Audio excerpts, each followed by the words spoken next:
কাল মালয়েশিয়া ও চীন সফরে যাচ্ছেন প্রধানমন্ত্রী। জটিলতা কাটতে পারে শ্রমবাজারে, নতুন বিনিয়োগের আশা। দেশ গড়তে শিক্ষার্থীদের নিজ নিজ ক্ষেত্রে পারদর্শী হতে হবে, প্রাইমারি গোল্ড কাপ টুর্নামেন্টে প্রধানমন্ত্রী। আরেকটি অনিবার্য বিপ্লবের জন্য প্রস্তুত থাকার আহ্বান বিরোধী নেতার, শোষণমুক্ত দেশ গড়ার তাগিদ।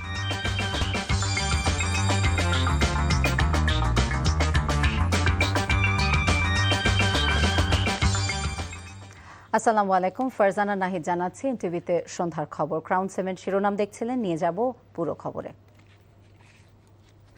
সরকার গঠনের পর প্রথম বিদেশ সফরে আগামীকাল মালয়েশিয়া যাচ্ছেন প্রধানমন্ত্রী তারেক রহমান।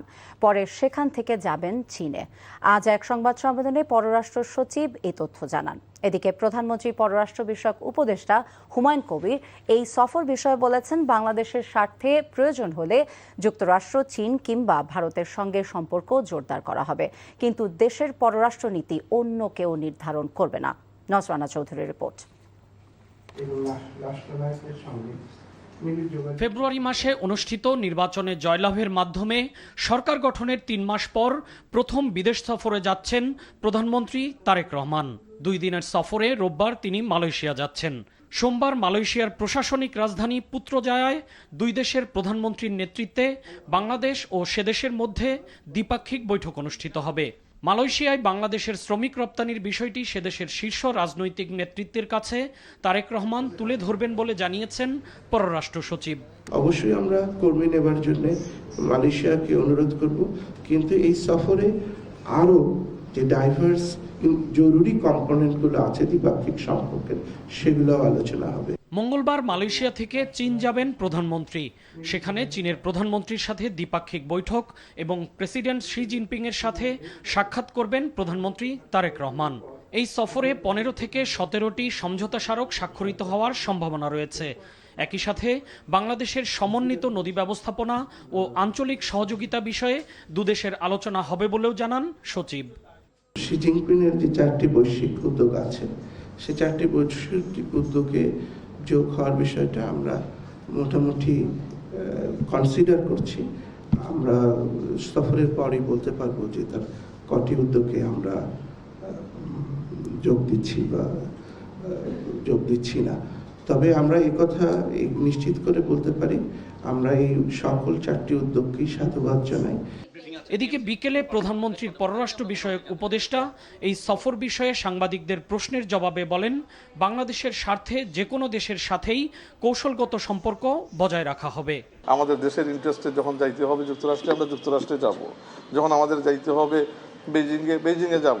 যখন কন্ডিউসিভ অ্যাটমসফিয়ার হবে, আমরা ইন্ডিয়াতেও যাব, অসুবিধা নাই। We will go on the basis of our national interest. আমাদেরকে তো কে কখন যাইতে হবে তো ওরা আমাদেরকে নোবডি উইল ডিকটেট। আমরা তো কোনো আপনার ইলিজিটিমেট গভর্নমেন্ট না। গত 15 বছর দেখছেন গুলামি গভর্নমেন্ট। এই গুলামি গভর্নমেন্ট তো না, আমাদেরকে তো কেউ নাচাবে না। In global affairs we are a player now. আগামী শুক্রবার প্রধানমন্ত্রী তারেক রহমানের চীন থেকে দেশে ফেরার কথা রয়েছে। নজরানা চৌধুরী, এনটিভি নিউজ, ঢাকা। প্রধানমন্ত্রী তারেক রহমানের মালয়েশিয়া সফরে বন্ধ থাকা শ্রমবাজার খুলে দেওয়ার বিষয়ে আলোচনা করা হবে জানিয়েছেন স্থানীয় সরকার, পল্লী উন্নয়ন এবং সমবায় মন্ত্রী এবং বিএনপি মহাসচিব মির্জা ফখরুল ইসলাম আলমগীর। দুপুরে মুন্সিগঞ্জ শহরের উত্তর ইসলামপুর এলাকার মোল্লাচর সেতু নির্মাণ এলাকা পরিদর্শন করে এসব কথা বলেন তিনি। বলেন, প্রধানমন্ত্রী মালয়েশিয়া সফর দুদেশের মধ্যকার সম্পর্ককে আরও জোরদার করবে। বিরোধী দলের সমালোচনা করে মির্জা ফখরুল বলেন, জামায়াত ইসলামী একটি রেজিমেন্টেড রাজনৈতিক দল, তারা গণতন্ত্রে বিশ্বাস করে না।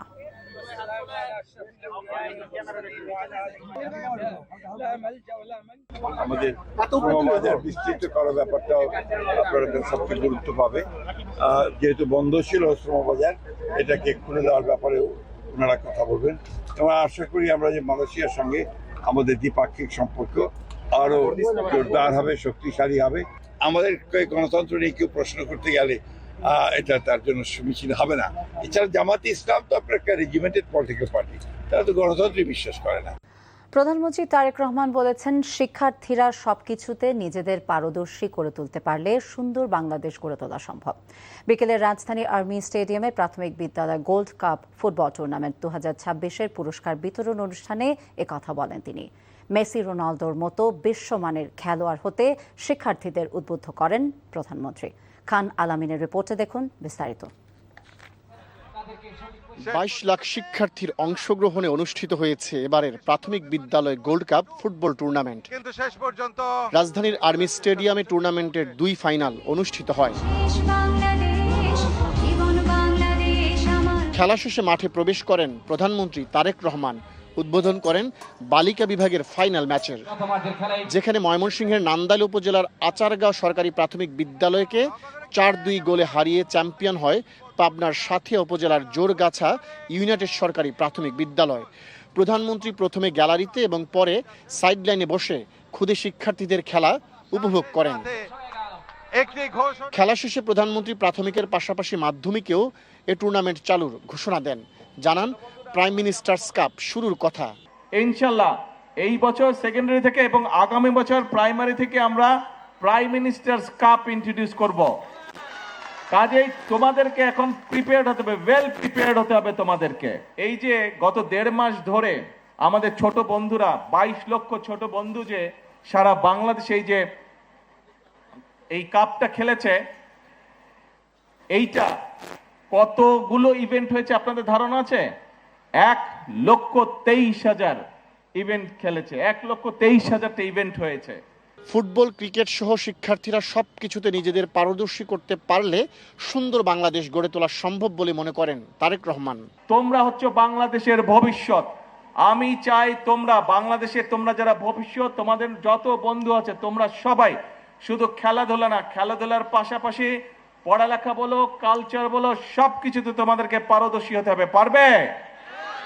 তোমরা যদি সবকিছুতে নিজেদেরকে পারদর্শী করতে পারো তাহলেই কিন্তু আমরা একটা সুন্দর বাংলাদেশ, একটা স্ট্রং বাংলাদেশ আমরা গড়ে তুলতে পারবো। খেলাধুলার প্রতি মনোযোগ রাখলে মেসি, রোনালদো, এমবাপ্পেদের মতো বিশ্বমানের খেলোয়াড় বাংলাদেশেও তৈরি হতে পারে বলে বিশ্বাস করেন প্রধানমন্ত্রী।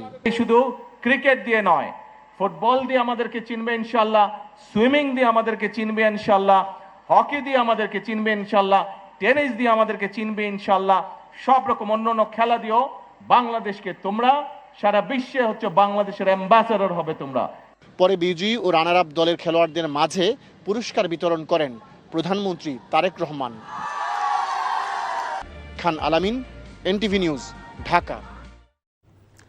দেশি বিদেশি বিনিয়োগকারীদের নিয়ে আয়োজিত রোড শো অনুষ্ঠানে যোগ দিয়েছেন প্রধানমন্ত্রী তারেক রহমান। দুপুরে তেজগাঁওয়ে প্রধানমন্ত্রীর কার্যালয় অলাভজনক এবং বন্ধ কারখানায় বিনিয়োগ আকৃষ্ট করতে এই অনুষ্ঠানের আয়োজন করে শিল্প, বস্ত্র ও পাট মন্ত্রণালয় এবং বাংলাদেশ বিনিয়োগ উন্নয়ন কর্তৃপক্ষ বিডা। অনুষ্ঠানে অর্থ পরিকল্পনা মন্ত্রী আমির খসরু মাহমুদ চৌধুরী, বাণিজ্য, শিল্প এবং বস্ত্র ও পাট মন্ত্রী খন্দকার আব্দুল মুক্তাদির এবং অর্থ ও পরিকল্পনা উপদেষ্টা রাশেদ আল মাহমুদ তিতুমির উপস্থিত ছিলেন।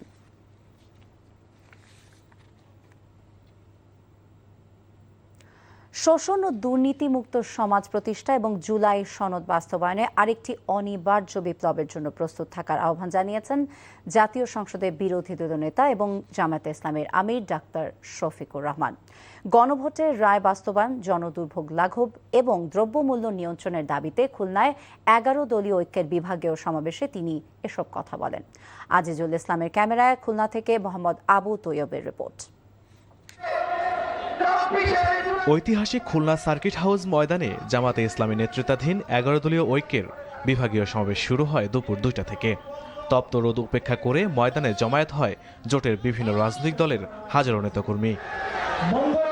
সমাবেশে প্রধান অতিথির বক্তব্যে জামায়াতে ইসলামের আমির ও বিরোধী দলীয় নেতা ডাক্তার শফিকুর রহমান বলেন, নির্বাচনে চুরি, ডাকাতি ও ইঞ্জিনিয়ারিং করে ক্ষমতা কেড়ে নেওয়া হয়েছে, কিন্তু জুলাই সনদ বাস্তবায়ন না হলে সংসদে নয় রাজপথেই ফয়সালার ব্যবস্থা করা হবে। বিএনপি জাতির সাথে দেওয়া কথা রাখে নাই। আমরা বিএনপিকে বলছি, দেশ এবং জাতির স্বার্থে আপনারা ভুল করছেন, আপনারা ভুল সংশোধন করে জনগণের কাতারে আসুন।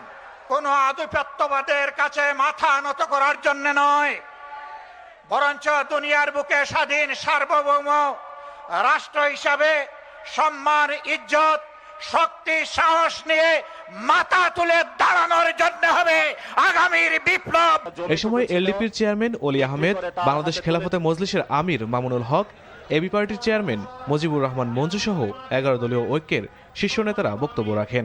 প্রতিবেশী দেশ হিসেবে অত্যন্ত সুপরিকল্পিতভাবে নীতি নৈতিকতা এবং সুশাসন ধ্বংস করে। যদি শুভেন্দু মনে করে রংপুর নিয়ে যাবে, আমরা তো বলে দেবো তোমার ক্যালকাটা নিয়ে যাব।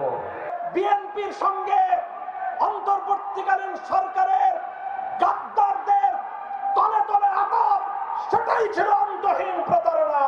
সমাবেশ থেকে বাংলাদেশকে একটি মানবিক দেশ হিসেবে গড়ে তুলতে সকলকে ঐক্যবদ্ধ হয়ে কাজ করার আহ্বান জানান 11 দলীয় ঐক্যের নেতারা। NTV news desk. Mercantile bank অর্থনীতির খবর। কর্পোরেট কর 10% নির্ধারণ এবং পিএসআই সুবিধার ওপর আরোপিত 5% অগ্রিম কর প্রত্যাহারের দাবি জানিয়েছে Bangladesh textile mills association BTMA. শনিবার দুপুরে রাজধানী গুলশানে 2026-27 অর্থ বছরের প্রস্তাবিত বাজেট নিয়ে আয়োজিত সংবাদ সম্মেলনে এমন দাবি করে সংগঠনটি। টেক্সটাইল শিল্প বহুমাত্রিক হুমকির মধ্য দিয়ে যাচ্ছে মন্তব্য করে তারা বলেন, সরকারের পলিসিগুলো এই শিল্পের সাথে সাংঘর্ষিক। গ্যাস ও বিদ্যুতের অনিশ্চয়তা, উচ্চ সুদহার, কাঁচামালের মূল্যবৃদ্ধি, টাকার অবমূল্যায়ন এবং চলতি মূলধনের কারণে দেশে প্রায় 150 কারখানা বন্ধ রয়েছে। বাজেটে সরকারের নেওয়া পলিসি টেক্সটাইল খাত বান্ধব নয় বলেও মনে করছে বিটিএমএ। এই ছিল সন্ধ্যার খবরে। এই খবরের ভিডিও আপডেট জানতে ভিজিট করুন এনটিভি অনলাইন www.ntvbb.com। এছাড়া এনটিভি জনপ্রিয় সব অনুষ্ঠান এবং খবরের আপডেট জানতে ভিজিট করুন আমাদের ইউটিউব এবং ভেরিফাইড ফেসবুক পেজ। রাত 10:30টায় রাতের খবর দেখার আমন্ত্রণ রইল। সবাইকে ধন্যবাদ।